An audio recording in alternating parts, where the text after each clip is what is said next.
Kayo, ba't ba umalis din kayo sa Poong Paraiso?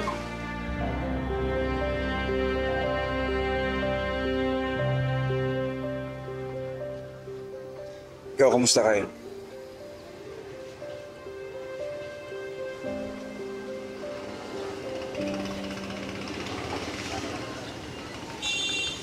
Kailangan ko ng tulong. Ano yun? May problema ka ba? Simula nung umalis kami sa Poong Paraiso, hindi naman ako tumigil sa paghahanap ng sagot kung ano ba talagang nangyari kay Kuya Jasper. Toy, alam mo ngayon? Alam mo, nararamdaman ko. Malapit ko nang malaman ng totoo. Paano? May mga banta sa buhay ko.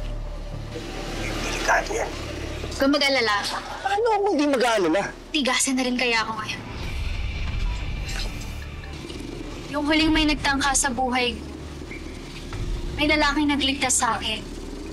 Sabi niya, wag daw ako magtitiwala kung kani-kani. Kaya kita hinanap, Troy. Alam ko, ikaw lang ang taong mapagkakatiwalaan. Emerald, sino yung lalaki niya? May picture ka ba? Pangalan? Ito.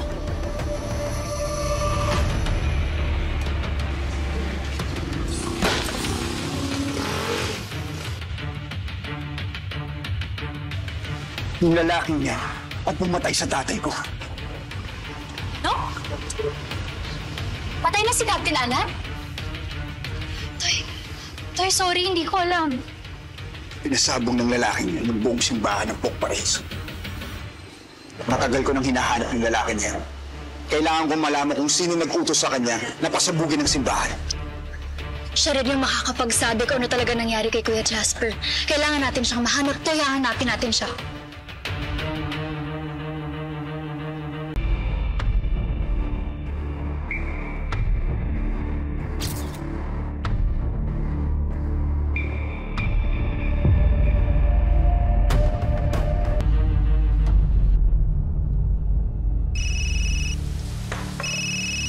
Sige, mamaya na.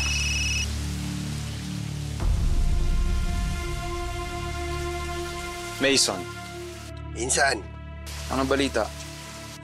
nandito ako ngayon sa target. Malinaw na malinaw.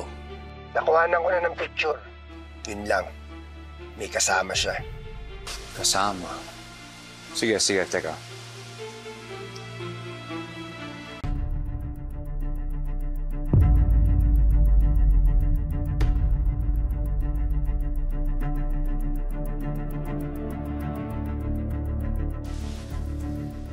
Mason, Ano? Go ko na ba? Yun lang. Baka magka-casualty. no. Mason, listen. Huwag mo ituloy yung hit. Ayokong may madamay. Ikaw, boss. You know what? Dalhin mo sa akin si Totoy ng buhay. Kaya mo ba yun?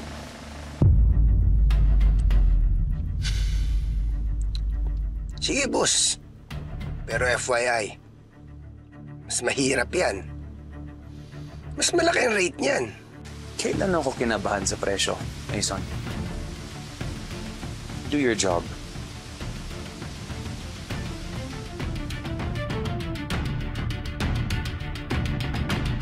Arlo J. Caparas, Totoy Pato. Weeknight, 7:15 p.m.